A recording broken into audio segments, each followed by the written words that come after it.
Hello everyone, मिलते हैं आज एक न्यू टॉपिक के साथ। हमारे डीएसएसबी पीजीटी केमिस्ट्री की प्रिपरेशन को और ज़्यादा बूस्टअप करने के लिए एक नया क्वेश्चन है हमारे पास और ये आपके एमएससी लेवल से पूछा गया है, मास्टर्स लेवल से पूछा गया है। टॉपिक क्या है हमारा? विल्किंसंस कैटेलिस्ट है और ये बहुत इंपॉर्टेंट टॉपिक है आपके डीएसएसबी के लिए भी और नेट के लिए भी। Hydrogenation of cyclohexene to form cyclohexene using Wilkinson's catalyst, rhodium chlorine triphenyl phosphine PPH3 की होल 3 आएगा बच्चों यहाँ पे। इज़ एन एग्जाम्पल ऑफ, ये किसका एग्जाम्पल होगा आपको वो बताना है, ठीक है। तो इसके अंदर क्या है हमारे पास, यहाँ पे मिसप्लेस हो गया, आप यहाँ पे 3 डाल लेना, 3, ठीक है, 3 डाल लेना। वो कैटालिटिक फोटोलिसिस होगा, वो कॉम्प्लेक्सेटिंग रिएक्शन शो करेगा, ये सिमेट्रिक कैटालिसिस होगा या एसिमेट्रिक कैटालिसिस होगा, ठीक है। तो ये जो है हमारे पास विल्किंसंस कैटेलिस्ट, ये मोस्ट इंपॉर्टेंट कैटेलिस्ट है जिसका काम क्या होता है बच्चों, एल्कीन को किस में कन्वर्ट होता है, एल्केन के अंदर कन्वर्ट करना होता है, ठीक है। साइक्लोहेक्सीन था हमारा, ये क्या है, साइक्लोहेक्सीन है, मीन्स 1 डबल बॉन्ड है तो हेक्सीन है, ईन, और किस में कन्वर्ट कर रहे हैं, साइक्लोहेक्सीन में कन्वर्ट कर रहे हैं, ठीक है। तो इसके अंदर हमारे पास क्या आ जाएगा, ये होता क्या है एक्चुअली, ये डबल बॉन्ड को किस में कन्वर्ट कर रहा है, सिंगल बॉन्ड में कन्वर्ट कर रहा है, एडिशन ऑफ हाइड्रोजन कर रहा है, हाइड्रोजनेशन कर रहा है। हाइड्रोजनेशन का मतलब क्या होता है बच्चों, ध्यान रखना बहुत इंपॉर्टेंट है ये, क्योंकि हाइड्रोजनेशन हम अलग अलग कैटेलिस्ट से कर सकते हैं। हमने यहाँ पे विल्किंसंस कैटेलिस्ट लिया है, आप हाइड्रोजनेशन के लिए प्लैटिनम, पैलेडियम, रोडियम, कोई और भी कैटेलिस्ट यूज़ कर सकते हैं, ठीक है। तो ये होता क्या है, इसका नेम क्या है, मैं इसके बारे में थोड़ा सा एक्सप्लेन कर देती हूँ आपको, जिससे आप इन 4 ऑप्शंस में से जो करेक्ट ऑप्शन है वो सेलेक्ट कर पाए। हमारे पास ये है, तो इसका नेम क्या होगा बच्चों, पहले क्लोरो ट्रेस ट्राईफिनाइल, 3 क्या है, फिनाइल ग्रुप है, ट्राईफिनाइल फोस्फीन है हमारे पास, और रोडियम, रोडियम किस स्टेट में प्रेजेंट है बच्चों, फर्स्ट ऑक्सीडेशन स्टेट में प्रेजेंट है हमारे पास, ठीक है। Chloro trace trichloro phosphine, sorry, triphenyl phosphine और रोडियम, और ये कितने इलेक्ट्रॉन स्पीसीज है, 16 इलेक्ट्रॉन स्पीसीज है। जब हम रोडियम का निकालेंगे कि ये कितने इलेक्ट्रॉन स्पीसीज होगा हमारे पास, तो ये 16 इलेक्ट्रॉनिक स्पीसीज आया है हमारे पास। और इसका जो ज्योमेट्री है वो क्या है, स्क्वायर प्लेनर कॉम्प्लेक्स है हमारे पास, जो कॉम्प्लेक्स किस शेप का आया है, स्क्वायर प्लेनर कॉम्प्लेक्स का आया है। इसकी हाइब्रिडाइजेशन क्या है, DsP2 है, ठीक है।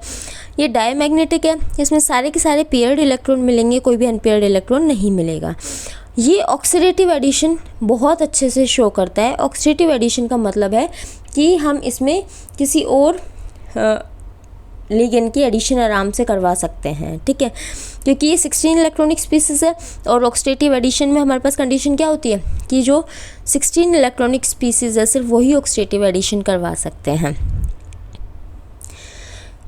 ये होमोजीनियस कैटलिस्ट है। होमोजीनियस कैटलिस्ट क्या होता है हमारे पास, जो सेम स्टेट के अंदर पाए जाते हैं। मैंने एक वीडियो में और बताया था आपको, एक हेट्रोजीनियस कैटलिस्ट होता है, एक होमोजीनियस कैटलिस्ट होता है।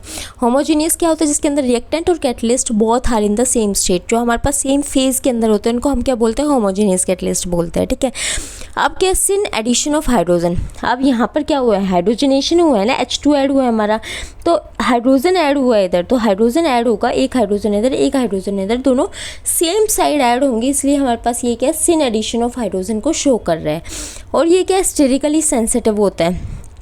स्टेरिकली सेंसिटिव होने का मतलब है बच्चों कि जो इसके अंदर हमारे पास जैसे एक से ज़्यादा डबल बॉन्ड अगर आ जाता है एल्कीन के अंदर हमारे पास, तो जो लेस सब्स्टिट्यूटेड एल्कीन होगा हमारा, जहाँ पर भीड़ कम होगी, वो क्या होगा, जल्दी हाइड्रोजनेशन होगा उसका, वहाँ पर जल्दी हाइड्रोजन जा करके ऐड हो जाएंगे। तो ये क्या है, स्टेरिकली सेंसिटिव है। हाइड्रोजनेशन है वो कहाँ होगा, लेस सब्स्टिट्यूटेड एल्कीन पर होगा। और इसके अंदर क्या होता है, एक सिस एल्कीन होती है बच्चों, एक ट्रांस एल्कीन होती है। सिस एल्कीन क्या होती है, जिसके अंदर हमारे पास क्या है, कोई भी जो एल्काइल ग्रुप्स होते हैं वो डबल बॉन्ड के सेम साइड प्रेजेंट होते हैं, उनको हम क्या बोलते हैं, सिस एल्कीन बोलते हैं। ट्रांस होते हैं जो अपोजिट साइड प्रेजेंट होते हैं, ठीक है, उसको हम क्या बोलेंगे, ट्रांस एल्कीन बोलेंगे। तो सिस एल्कीन जो है वो ज़्यादा जल्दी रिएक्शन देगा as compare to trans alkene के, जब हम उसको विल्किंसंस कैटलिस्ट की प्रेजेंस में करवाते हैं तब, ठीक है। साइक्लिक या एसाइक्लिक, साइक्लिक मीन्स आपके इस टाइप के जो कंपाउंड होते हैं वो, एसाइक्लिक जो रिंग के अंदर प्रेजेंट नहीं होकर ओपन चेन में प्रेजेंट होते हैं उनको हम एसाइक्लिक बोलते हैं। तो साइक्लिक वाले जो होते हैं वो फास्टर रिएक्शन देंगे एज कम्पेयर टू एसाइक्लिक के। फिर आते हैं नॉन कॉन्जुगेटेड डबल बॉन्ड, जो है वो फास्टर रिएक्शन देंगे एज कम्पेयर टू कॉन्जुगेटेड। कहने का मतलब है आपके पास कोई भी रिएक्टेंट दे दिया है, उसके अंदर क्या है, आपके पास एक से ज़्यादा डबल बॉन्ड प्रेजेंट है, ठीक है। और वो डबल बॉन्ड जो है नॉन कॉन्जुगेटेड है। कॉन्जुगेटेड होने का मतलब है double bond single, double bond single, means alternate double bond position आ जाते तो वो कॉन्जुगेट हो जाता है बच्चों।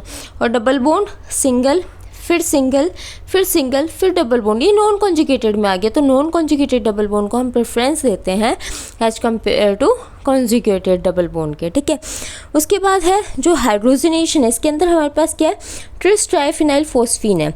अगर इस ट्रिस ट्राइफिनाइल फोस्फीन को हम रिप्लेस कर दे किसी से, ठीक है, किसी और कैटलिस्ट से हम रिप्लेस कर दे, तो वो क्या एसिमेट्रिक हाइड्रोजनेशन शो करता है, एसिमेट्रिक कैटालिसिस को शो करेगा। तो इसलिए इसमें हमारा जो करेक्ट आंसर रहने वाला है वो क्या रहने वाला है बच्चों, एसिमेट्रिक कैटालिसिस रहने वाला है। जैसे ये क्या है, एसिमेट्रिक हाइड्रोजनेशन हो जाएगा। इसमें क्या है, हमारे पास जो हमने ट्राइफिनाइल फोस्फीन वाला ग्रुप था उसको हमने इससे रिप्लेस कर दिया, ये बाइनैप आ गया है।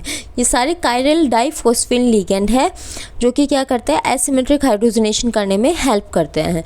तो ये जो है विल्किंसंस कैटालिस्ट जो है ये किस में हेल्प करता है, एसिमेट्रिक कैटालिसिस में हेल्प करता है। तो इस क्वेश्चन का करेक्ट आंसर क्या रहने वाला है बच्चों, डी रहने वाला है, ठीक है। इस कैटलिस्ट को अच्छे से ध्यान रख लेना, याद कर लेना, समझ लेना अच्छे से, इसके फंक्शन क्या क्या होते हैं, क्या क्या इसकी प्रॉपर्टीज़ होती है, कि किस किस में हमारी रिएक्शन देता है इजीली, किस में फास्टर रिएक्शन देता है, किस में स्लो रिएक्शन देता है। दोनों के लिए इंपॉर्टेंट है बच्चों, आपके DSSB के लिए भी और आपके नेट लेवल के लिए भी। तो इसको अच्छे से समझना। आई होप से आपको ये कंसेप्ट समझ आया होगा, लेकिन फिर भी कोई डाउट रह जाता है तो बच्चों आप कमेंट बॉक्स में डाल सकते हैं। If you like my video then do like, share and subscribe. Thank you for watching.